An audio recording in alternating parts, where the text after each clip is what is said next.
Welcome back to Tata Steel, and round 8 is in the books, and now it is time for your daily rapid recap. And the game we are going to focus on today is the battle between Vidit and Nils Grandelius. It was an absolutely fascinating game, Fiona, with so many interesting moments and tactical nuances. Absolutely. Vidit, he lost the previous day to Jordan van Verwey, so it was interesting to see how was he going to bounce back.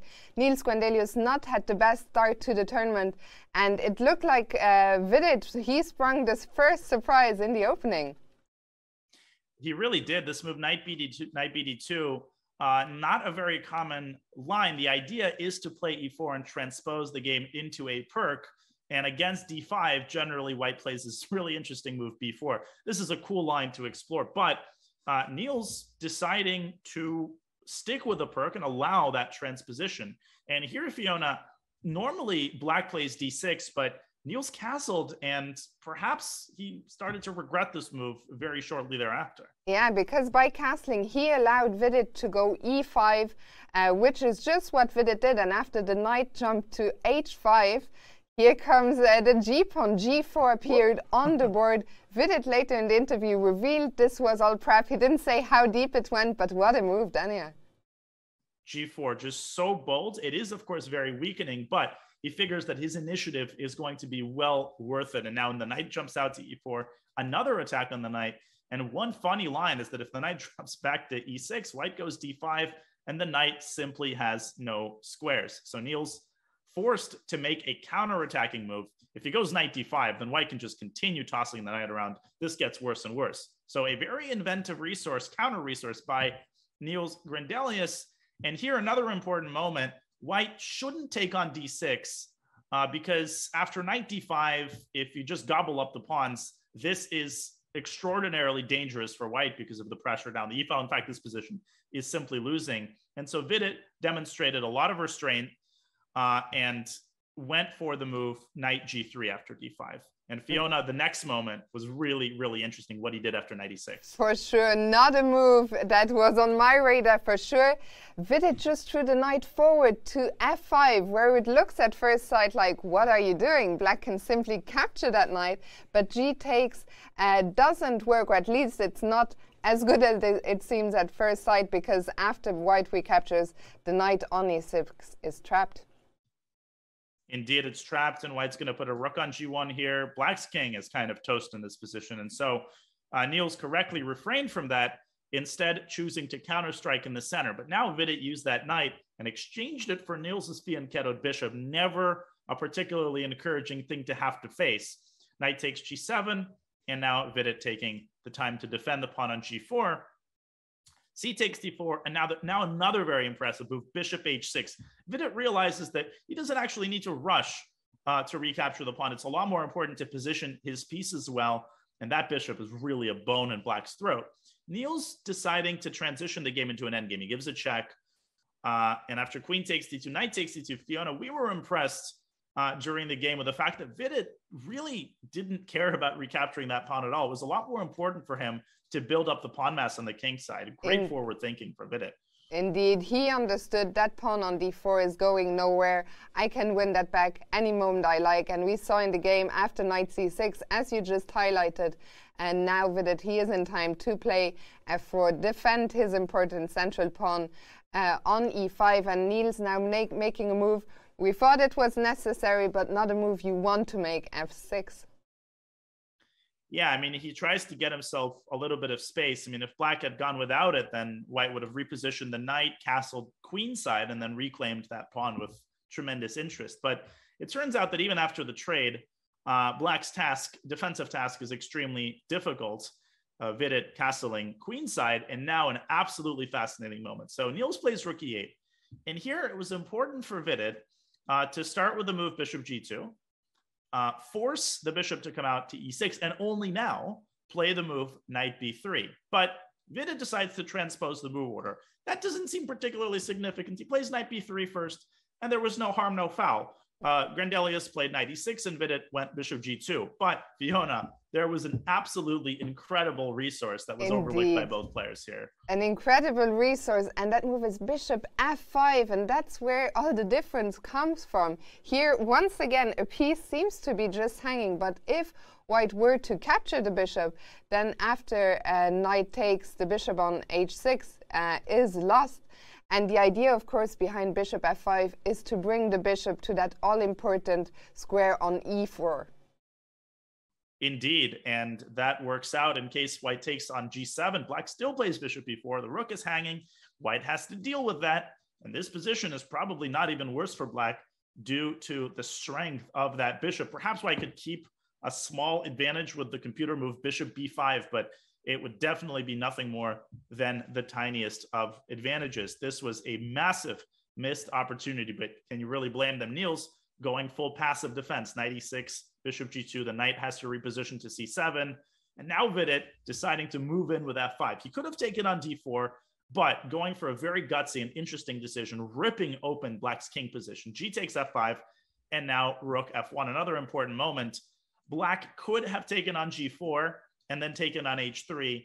And apparently Black could have survived this position, but man, oh man, can you blame Nils for not wanting to go for this position? No, absolutely not. That Black king looks in a world of pain, so no surprise that Nils did not capture. Instead, he went king f7, trying to get the king out of harm's way. Now, of course, Vidit simply recaptures, and Nils trying to activate his rook along the g file. Indeed, rook g8, but that's pretty nicely parried, but not very nicely parried, as it turns out. Rook d2 is an inaccuracy, and for the second time in the game, Nils had the possibility of capturing on f5, a move that might have been overlooked by both players. This time, the idea is to play king g6, forking the bishop and the rook, and although White is undoubtedly still better after rook f2, I think that this would have given Nils very, very good chances to save the game. He's still up a pawn, and a lion's share of White's advantage has evaporated. For that reason, it was better for Vidit to actually tuck the bishop away on h1, which would have given him the possibility of delivering a check on g1 there at the right moment. But this was also missed by Nils, who plays knight e5, centralizing his knight. Another natural move, but after Vidit reclaims the pawn, Fiona, he eliminates all of Black's counterplay. And we were impressed with Vidit's patience. He spends the next part of the game just slowly but surely improving his position. For sure, although material was even at this stage, Vidit just kept improving his pieces, and Nils, sadly, his pieces so cramped, difficult to find counterplay. And look at Vidit, he's just bringing first the bishop back into the game, playing rook f2 to defend the bishop on g2, and then finally improving the last piece. Out comes the king. Out comes the king, and he's threatening to go all the way to c5. That strains Black's pieces even further. Nils, out of desperation, he finds a pretty nice idea. He's trying to get this knight all the way over to e4, and Vidit immediately responds with a move c4, boom time. The moment the knight leaves its post, he attacks the pawn on d5, and at this point, Nils was already in very serious time pressure, and in this position, he collapses. Can't really blame him. The only way to stay in the game was to return to c7, reinforce this pawn as much as one can. And here Vidit would have still had to work quite hard in order to win the game. The computer indicates the very nice move, bishop f1.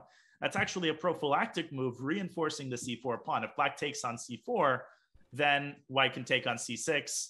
And when everything is said and done at the end of this line, White plays bishop takes c5, and the point of bishop f1 is revealed. Either bishop takes c4 or rook d7 check. And guess what? If the bishop had been on g2 in this position, it would have been hanging. So bringing the bishop away makes sure that this line does win a piece. This would have been, practically speaking, losing for Black. But after something like a5, Black could have stayed in the game for a couple of more moves. But Nils panicking, going knight g7, and Fiona, it was all over now. Indeed, after Vidit captured the bishop on c6, the Black position just falls apart. Now Vidit instantly, he took on d5, and there's just too many threats here against the Black king and rook. Everything is falling apart. Nils tried rook to d8, but resigned after Vidit simply captured on c6. If the trade on d2 happens, Vidit can choose whichever piece he wants to recapture with, but White now has 2 extra pawns, and the C pawn is only 2 squares away from queening. So, Dania, what a game by Vidit. An incredible game, so smooth, and a wonderful opening. You know, all of those ideas with G4, it might have been preparation, but still so creative. And then the way that he transitioned into the endgame, it wasn't flawless, but by and large, he demonstrated patience when he needed to be patient, decisive play when he needed to be decisive, and both at the very end as he improved his position slowly and then pouncing at the right moment with C4. Vidit bouncing back from a painful loss to Jordan Van Foreest yesterday, scoring a win and getting back to the top quadrant of the field. A great game by Vidit today. Indeed, kudos to Vidit, and that was your rapid recap of the day. To conclude the action here, what a day it has been, Dania. We just saw this game here in more detail once again. We had 2 other wins elsewhere. Giri grinding out a long end game against Yasipenko, who blundered in the end, and Shahriar Mamediyarov beating Pragnananda to join Magnus Carlsen in the lead. Let's have another look at the standings before we wrap up here. Indeed, we have Carlsen and Mamediyarov atop the standings with 5.5 out of 8, closely followed by Giri and Vidit, who, of course, scored that win today. Report, the only other player with a plus score, and then a big group with 50%. And as we talked about earlier, those players, the peloton there, Report, Caruana, Karyakin, they're going to make a big push, I can guarantee it, in the next couple of rounds. Speaking of which, let's have a look at round 9 pairings, which will happen after the rest day tomorrow. Fiona, some really interesting matchups once and again. I think there's only one place we can start here. That is at the very bottom, where Magnus Carlsen, we see he will be taking on Shahriar. They tried to hide the pairing from us. I know, it's ridiculous. This is Bix doing. But the 2 leaders are playing. What are the odds? The 2 leaders are playing exactly when we need them to play. Fiona, Magnus of the white pieces, he is playing all guns blazing. He wants to win this game.